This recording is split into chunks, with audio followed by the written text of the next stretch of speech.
2020లో ఆనాడు మున్సిపల్ ఎన్నికలు జరిగితే మొత్తం 130 మేయర్లకు చైర్పర్సన్లకు ఆ రోజు మున్సిపల్ ఎన్నికలు జరిగినాయి. టీఆర్ఎస్ పార్టీ ఆ రోజు డైరెక్ట్గా 122 టీఆర్ఎస్ గెలిస్తే మున్సిపాలిటీలు అదేవిధంగా కార్పొరేషన్లు, కాంగ్రెస్ 4 గెలిచింది, బీజేపీ 2 గెలిచింది, ఎంఐఎం 2 గెలిచింది. ఇది ఆ రోజు లెక్క 2020.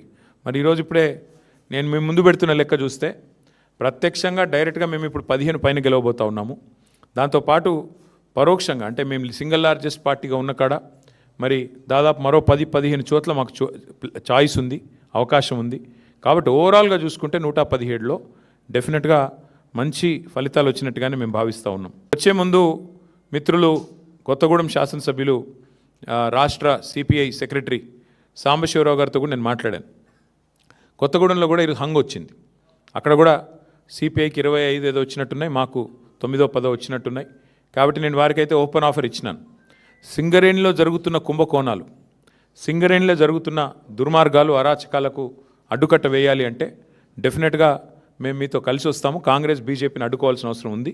ఎందుకంటే ఈ 2 చోట్ల కూడా అక్కడ 51% వాటా సింగరేణిలో రాష్ట్ర ప్రభుత్వానికి ఉంది, కాంగ్రెస్ ప్రభుత్వం ఇక్కడ ఉన్నది.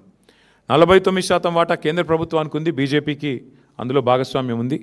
ఇన్ని అక్రమాలు జరుగుతున్నాయని చెప్పి మేము గొంతెత్తి ధర్నాలు చేసి క్షేత్రంలో ఘోషించి ప్రెస్ మీట్లు పెట్టి గవర్నర్ని కలిసి ఇంత హంగామా చేస్తే మరి ఇంతవరకు అటు కాంగ్రెస్ చప్పుడు చేయదు, ఇటు బీజేపీ చప్పుడు చేయదు. అందుకే మిత్రులు సిపిఐ రాష్ట్ర సెక్రటరీ మరి సాంబశివరావు గారికి నేను ఫోన్ చేసి చెప్పాను, మీరు కనుక తీసుకోవాలనుకుంటే కొత్తగూడెం కార్పొరేషన్ మీరు తీసుకోండి, మేము మద్దతు ఇస్తాం ఓపెన్గా అని చెప్పి కూడా వారికి చెప్పడం జరిగింది. ప్యూర్లీ ఒకటే ఉద్దేశం, సింగరేణిలో జరుగుతున్న దోపిడీని, సింగరేణి కేంద్రంగా ఉన్న కొత్తగూడెంలో తప్పకుండా అక్కడ మరి కాంగ్రెస్ బీజేపీని ఎండగట్టాలన్న ఉద్దేశంతోనే ఈ ఆఫర్ కూడా మేము ఇచ్చాము. అట్లా కలిసి వచ్చే లౌకిక పార్టీలు ఉంటాయి, చాలా రకరకాల కాంబినేషన్స్ ఉంటాయి. ఇవన్నీ కూడా చూసిన తర్వాత మేమైతే డెఫినెట్గా గట్టిగా పోరాడినాము, గట్టిగా క్షేత్రస్థాయిలో మా నాయకులు మా కార్యకర్తలు కూడా బలంగా కొట్లాడారు.